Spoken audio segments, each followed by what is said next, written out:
If I had the kind of money some people dream about, I imagine I'd sit on a beach and just watch the sunset. It's the age-old fantasy, a breezy tropical shore, the sound of waves lapping at the sand, and no obligations pulling at your sleeve.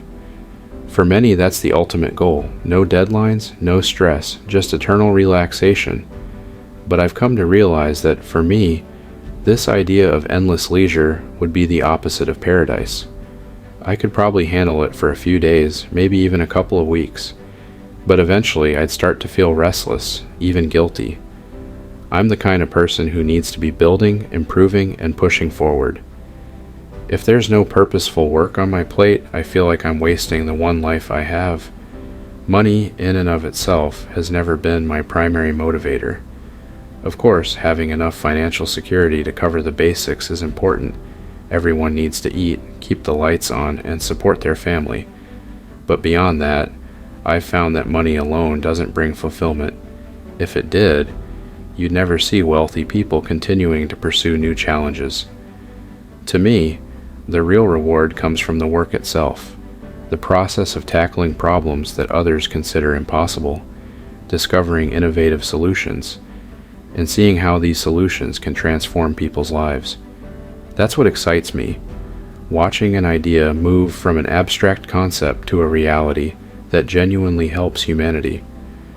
I wasn't always certain that I'd become an entrepreneur on this scale. In fact, I grew up in South Africa reading science fiction novels, playing around with computers, and immersing myself in comic books like The Hitchhiker's Guide to the Galaxy. Those stories sparked my imagination about what humanity could achieve. Even back then, I was drawn to the idea of exploring space and creating a future that was bigger and bolder than the present. I left home at an early age, first moving to Canada, then to the United States, because I saw the US as a place where big dreams could become reality. When I started my first company, Zip2, I wasn't pursuing wealth so much as chasing the exhilaration of the internet boom in the 1990s. The internet was still young, full of uncharted territory. I saw an opportunity to create software for media companies, something nobody else was doing quite the same way, and I was obsessed with the idea of harnessing technology to make information more accessible. Even then, the hours were long, the stress was immense, and I poured my life savings and energy into making it work. But I loved that struggle, that sense of building something from nothing. Eventually, Zip2 sold, and I got involved with what would later become PayPal. Again, not because I was fixated on striking it rich, but because I believed digital payments were the next big frontier in how people and businesses interact. It was always about solving a large, systemic problem. How can we simplify transactions worldwide? That vision, more than the money, pushed me and my teams to work around the clock.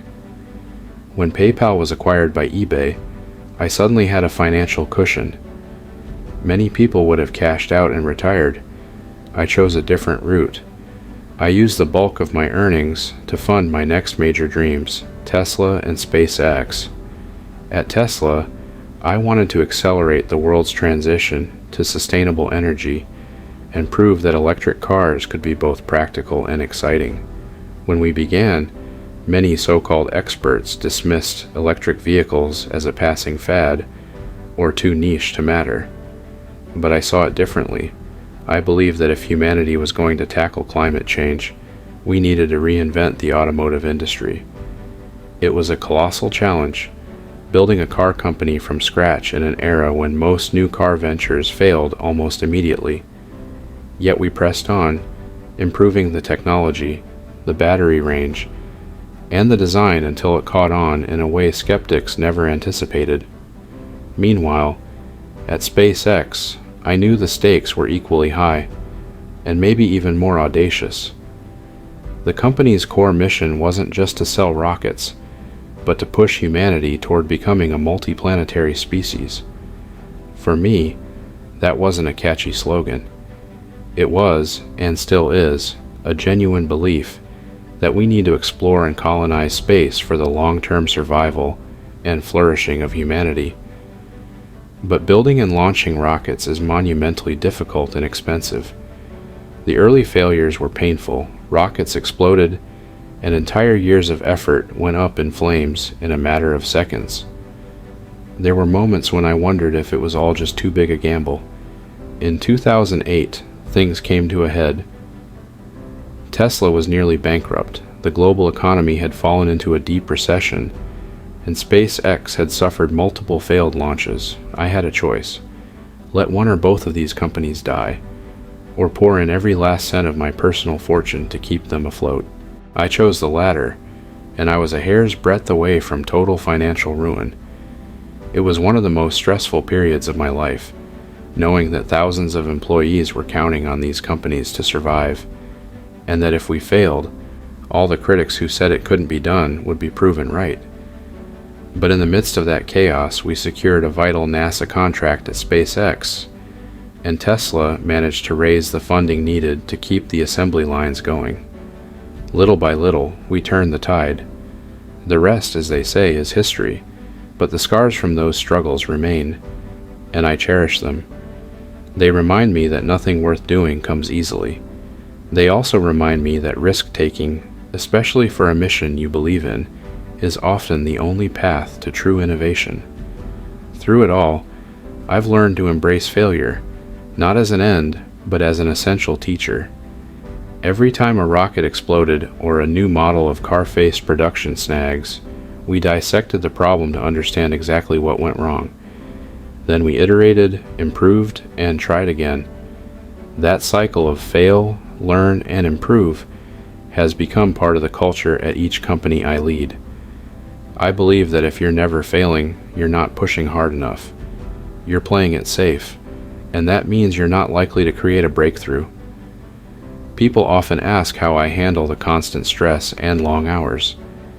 The truth is, I don't enjoy stress. I'm not a masochist, but I accept it as part of the journey. Sometimes I've had to sleep on the factory floor because I literally didn't have the time to go home. I would never ask my teams to endure hardships I'm not willing to endure myself. It's that sense of responsibility to the mission and to the people around me that keeps me pushing forward. Looking to the future, I believe there's so much more we can achieve. Electric vehicles are just one piece of the sustainability puzzle. We need to transform our energy grids, innovate in battery storage, and make solar and other renewables more efficient. Space exploration, too, is in its infancy.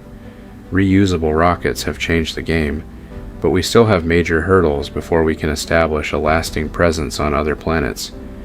Yet these hurdles excite me, because they represent the new frontiers of human achievement.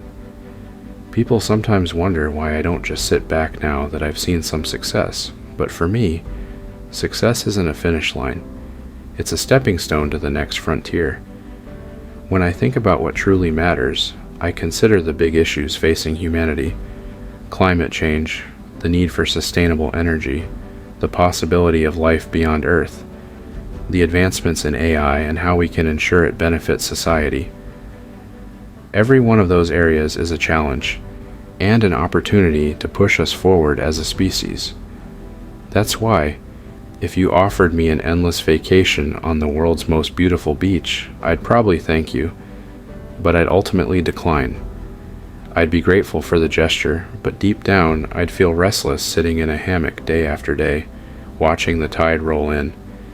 Instead, I'd rather be in the lab, at the factory, or hunched over a whiteboard, scribbling equations and testing theories, places where real progress can happen. There's something exhilarating about wrestling with complex problems, iterating on designs, and dreaming up new ideas that might push humanity forward. At the end of the day, it's not about building wealth or enjoying permanent leisure. It's about creating tangible, meaningful change. It's about identifying challenges that truly matter, the ones that keep the world from moving forward, and tackling them head on. For me, the greatest satisfaction comes from knowing I've helped make the world a little better, a little more exciting, and a lot more hopeful for future generations. That pursuit of innovation, of doing what others might call impossible, is what gets me up in the morning, drives me through the toughest setbacks, and keeps me looking toward a brighter, more audacious future for everyone.